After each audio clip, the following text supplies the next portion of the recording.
నమస్కారం ETV news కి స్వాగతం ముందుగా ముఖ్యాంశాలు ఏపీ తెలంగాణ కర్ణాటకను కలుపుతూ సరికొత్త రహదారి 6 వరుసలుగా నిర్మించాలని కేంద్రం నిర్ణయం డిపిఆర్ తయారీకి టెండర్ల ఆహ్వానం నేడు ఢిల్లీలో ప్రధాని అధ్యక్షతన నీతి ఆయోగ్ సమావేశం హాజరు కానున్న సీఎం చంద్రబాబు భేటీని బహిష్కరించిన కాంగ్రెస్ పాలిత రాష్ట్రాల సీఎంలు మదనపల్లిలో ఫైళ్ల దహనం రెవెన్యూ అధికారుల పనే ప్రాథమికంగా నిర్ధారణ వైసీపీ అక్రమాలు బయటకు రాకుండా తగలపెట్టించినట్లు అనుమానం వరద గుప్పిట్లోనే విలీన మండలాలు కోనసీమ లంకలు పంటలు ఇళ్లు దెబ్బతిని ప్రజల అవస్థలు మళ్లీ భద్రాచలం వద్ద పెరుగుతున్న నీటి మట్టం తెలంగాణలో భూముల రిజిస్ట్రేషన్ విలువల పెంపునకు కసరత్తు పూర్తి నేడో రేపో ముఖ్యమంత్రికి నివేదిక ప్రజాభిప్రాయ సేకరణ తర్వాత అమలు నేడు తెలంగాణ అసెంబ్లీ మండలిలో బడ్జెట్పై చర్చ ప్రశ్నోత్తరాల సమయం రద్దు ఉభయ సభల్లో సమాధానం ఇవ్వనున్న ఉప ముఖ్యమంత్రి భట్టి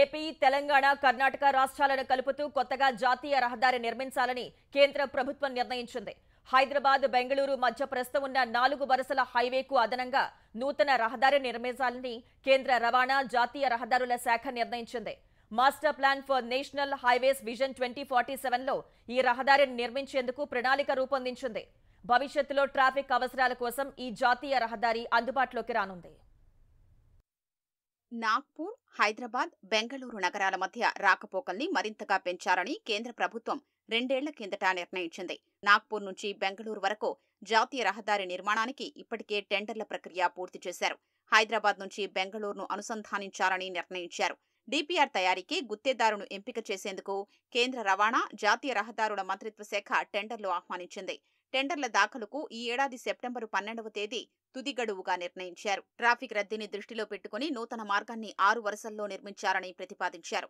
తొలుత 12 వరుసల రహదారి నిర్మాణం చేపట్టారన్న ప్రతిపాదన వచ్చినప్పటికీ 6 వరుసలకే పరిమితమైనట్లు అధికారులు తెలిపారు హైదరాబాద్ బెంగళూరు నూతన మార్గాన్ని హైస్పీడ్ గ్రీన్ఫీల్డ్ జాతీయ రహదారిగా నిర్మించారని నిర్ణయించారు 44వ నెంబరు జాతీయ రహదారిగా హైదరాబాద్ నుంచి బెంగళూరు మధ్య 556 కిలోమీటర్ల 4 వరుసల మార్గం అందుబాటులో ఉంది తెలంగాణలో 190 ఆంధ్రప్రదేశ్లో 260 కర్ణాటకలో 106 కిలోమీటర్ల వరకు ఈ జాతీయ రహదారి విస్తరించింది ట్రాఫిక్ రద్దీ పెరుగుతున్నందున ప్రస్తుతం ఉన్న 4 వరుసల రహదారిని 6 వరుసలకు విస్తరించారని తొలుత నిర్ణయించింది అందుకోసం 2022లోనే డిపిఆర్ను సిద్ధం చేసింది అయితే వివిధ కారణాలతో ఆ ప్రతిపాదన అటకెక్కింది హైస్పీడ్ కారిడార్ను నిర్మించాలని కేంద్రం నిర్ణయించడంతో ప్రస్తుత జాతీయ రహదారి తీరుతెన్నుల్ని అధ్యయనం చేయించింది హైస్పీడ్కు తగిన రీతిలో ఆ రహదారిని విస్తరించడం సాధ్యం కాదని అధికారులు నిర్ణయానికొచ్చారు అందుకే హైస్పీడ్ గ్రీన్ఫీల్డ్ కారిడార్ను నిర్మించారని నిర్ణయించి మంత్రిత్వ శాఖ మాస్టర్ ప్లాన్లో ప్రతిపాదించింది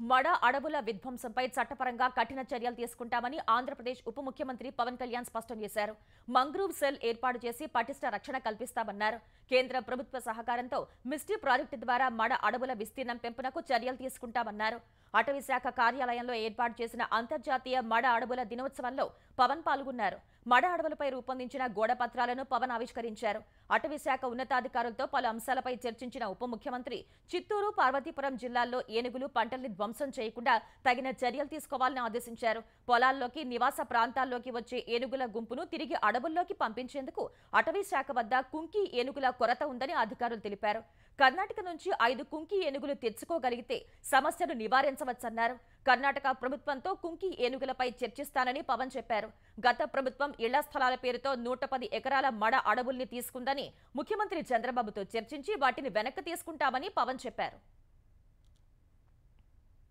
మ్యాంగ్రూవ్ ఫారెస్ట్ కోసం ఎక్స్క్లూజివ్గా ఒక మ్యాంగ్రూవ్ సెల్ క్రియేట్ చేస్తే బాగుంటుంది అనిపించింది అలాగే ఇది మ్యాంగ్రూవ్స్ కాపాడటానికి అభివృద్ధి చేయడానికి ఉపయోగపడుతుందని అలాగే గవర్నమెంట్ ఫండ్స్ లేదా సిఎస్ఆర్ ఫండ్స్ ద్వారా చాలా యాక్టివిటీస్ చేయొచ్చు మన సైడ్ నుంచి కూడా if you want me to reach out to any organization business గ్రూప్స్కి వెళ్ళి సిఎస్ఆర్ ఫండ్స్ కావాలి అనేదంటే personally also I'll take an initiative and interest to get CSR funds to for mangrove restoration.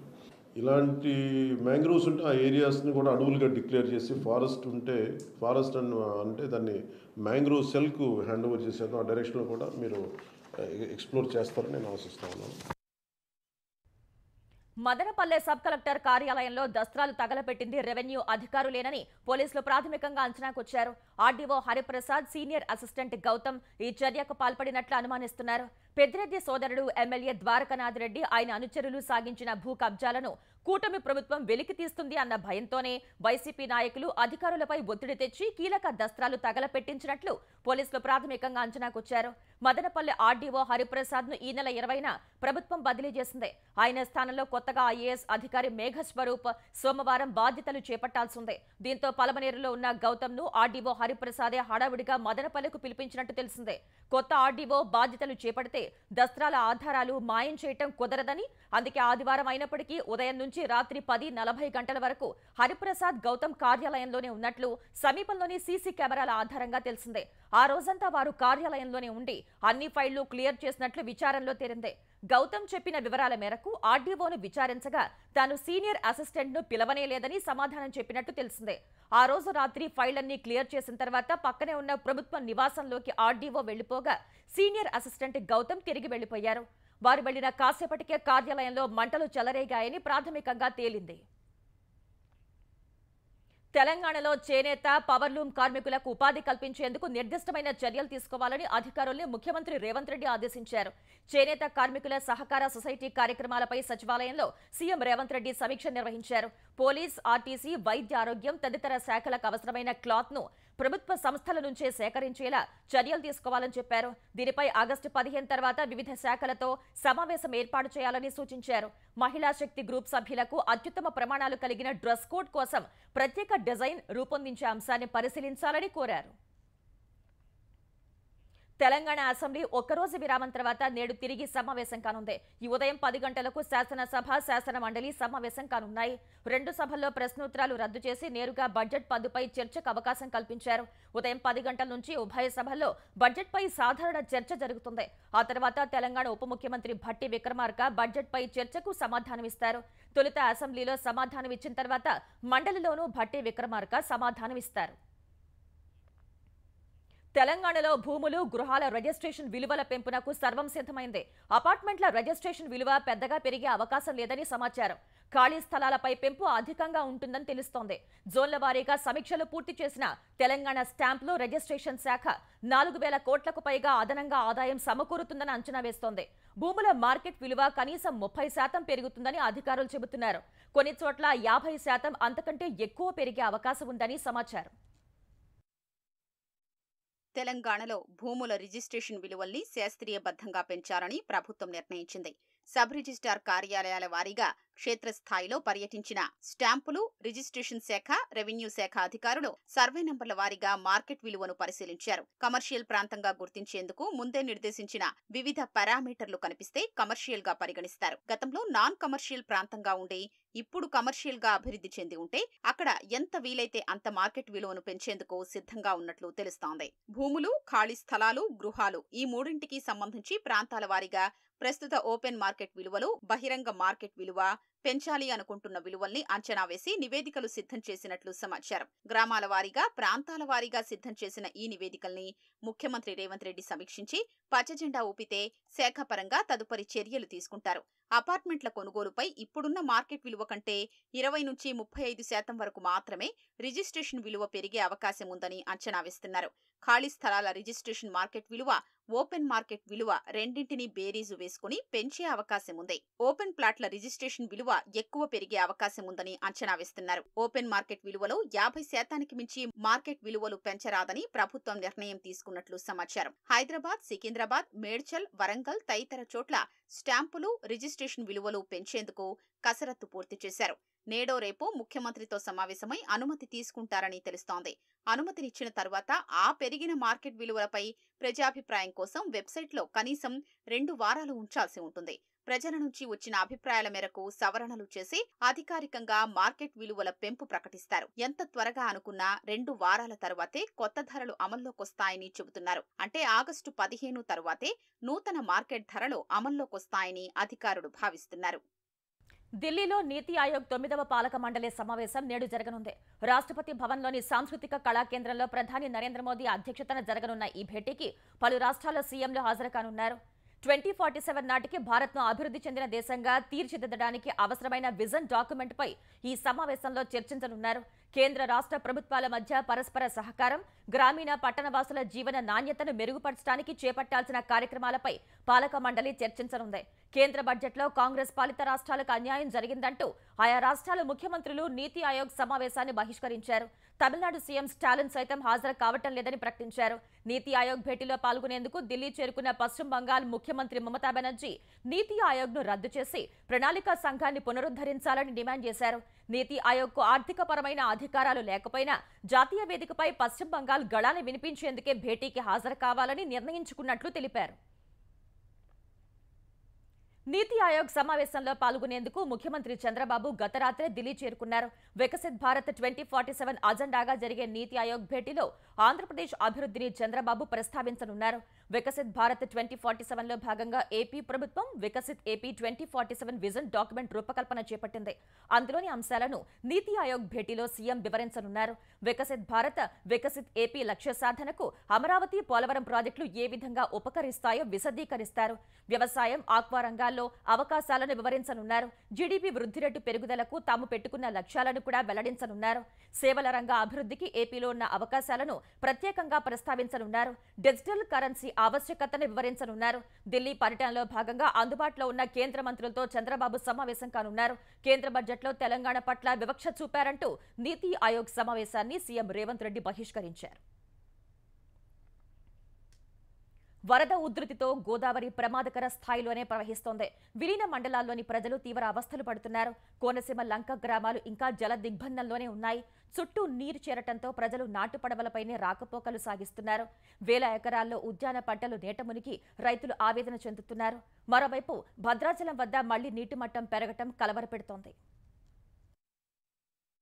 కోనసీమలోని Gautami, Vashishtha, Vainateya నదీపాయలన్నీ పోటెత్తి ప్రవహిస్తున్నాయి. గౌతమి గోదావరి తీరంలోని ఆత్రేయపురం, రావులపాలెం, కొత్తపేట, కపిలేశ్వరపురం, అయినవిల్లి, ముమ్మిడివరం, ఐపోలవరం, కాట్రేనికోన, తాళ్లరేవు, రామచంద్రాపురం, కె గంగవరం మండలాల్లో వరద ప్రభావం తీవ్రంగా ఉంది. లంకలు జలదిగ్బంధంలోనే ఉన్నాయి. రాజోలు, మలికిపురం, సఖినేటిపల్లి మండలాల పరిధిలోని లంకలు రోజుల తరబడి నీటిలోనే నానుతున్నాయి. ప్రజలు తీవ్ర ఇబ్బందులు పడుతున్నారు.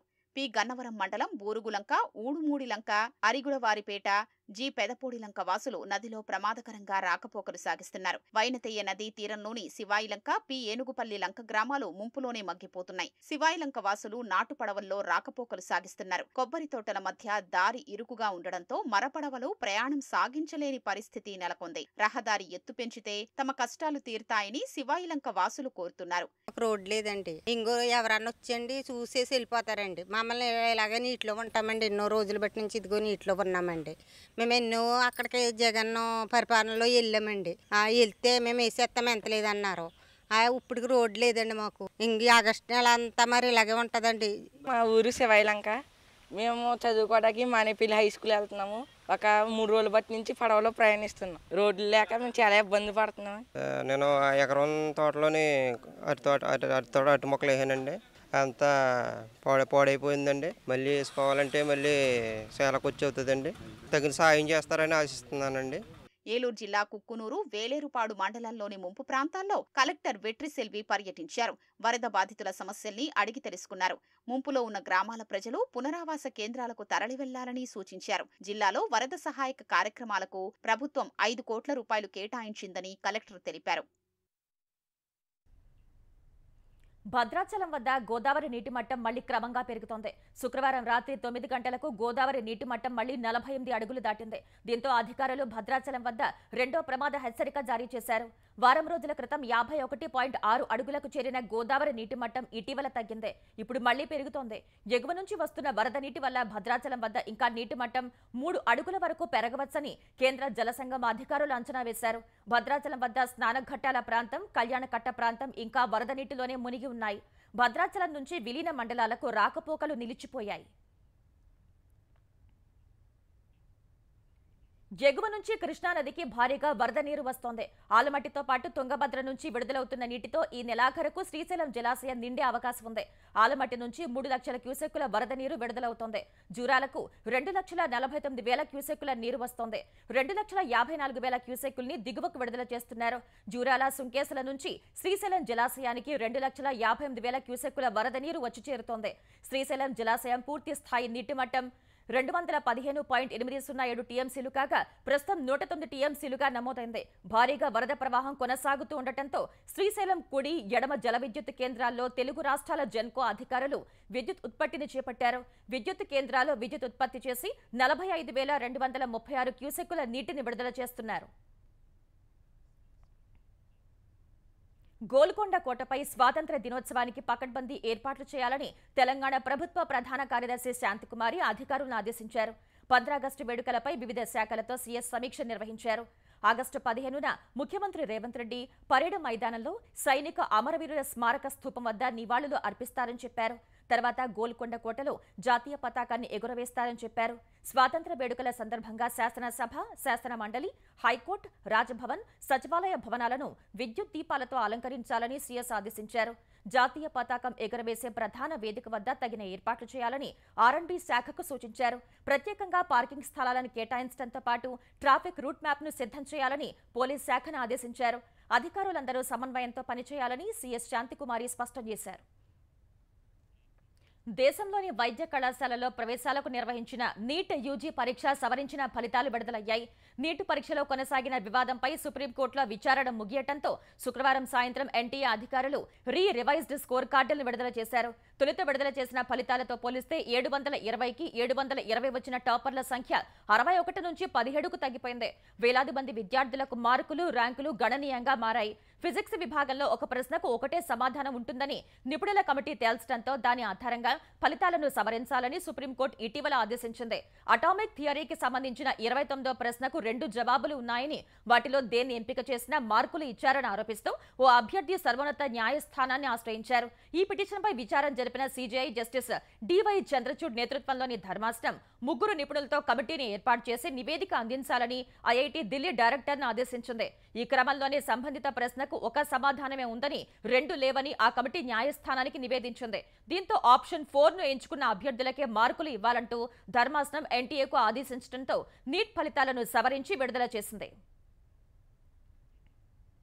పంజాబ్ ముఖ్యమంత్రి భగవంత్ మాన్ కేంద్రంపై విమర్శలు గుప్పించారు.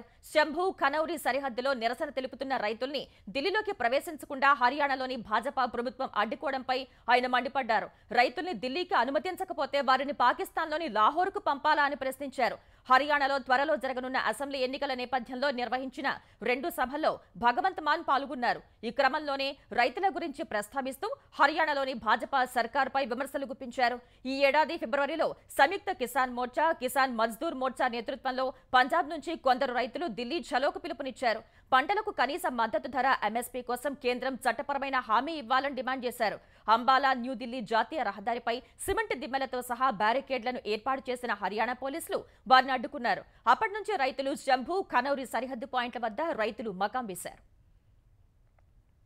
చట్టవిరుద్ధంగా వడ్డీ వ్యాపారం చేసే వారి నుంచి నిస్సహాయులైన రుణగ్రహీతలను కాపాడాలని సుప్రీంకోర్టు నిర్ణయించింది. ఈ క్రమంలో లైసెన్సు లేని వడ్డీ వ్యాపారాలపై పరిశీలన జరిపి నియంత్రణలు విధించాలని justice city Ravikumar, justice Sanjay Kumar ధర్మాసనం నిర్ణయం తీసుకుంది. సారాగడి చిత్ర నిర్మాణానికి ప్రశాంత్ మాలిక్ అనే వ్యక్తి వద్ద బాలీవుడ్ సినీ నిర్మాత, దర్శకుడు రాజ్ కుమార్ సంతోషి రుణం తీసుకున్నారు. తిరిగి పూర్తి రుణం చెల్లించడంలో విఫలం కావడంతో దాఖలైన కేసుపై సుప్రీం ధర్మాసనం విచారణ జరిపింది. ఈ సందర్భంగా సమాజంలో అధిక వడ్డీల సమస్య పెరిగిపోతుండటంపై న్యాయస్థానం ఆందోళన వ్యక్తం చేసింది.